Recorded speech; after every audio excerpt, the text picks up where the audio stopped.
Most commercial leases fall into two main categories: net leases and gross leases. A gross lease has all operating expenses included in the rent, while net leases separate the base rent figure from the other operating expenses. The most common type of net lease is a triple net, or an NNN lease. The most common gross lease is a full-service gross.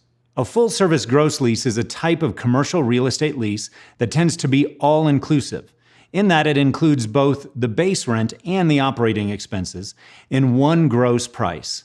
Included in the gross lease rate are the property taxes, the insurance, the common area maintenance, and may sometimes even include things like trash, janitorial, and some utilities.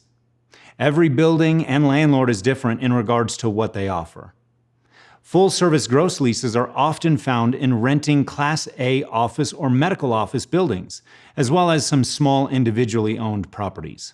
The square footage calculation for most full-service gross leases is typically based on a price per rentable square foot, which would be the usable square footage along with the load factor.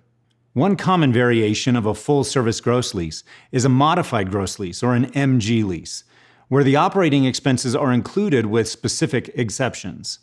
For example, a modified gross lease may not include electric, requiring a separately metered electric service, but all other expenses are still included.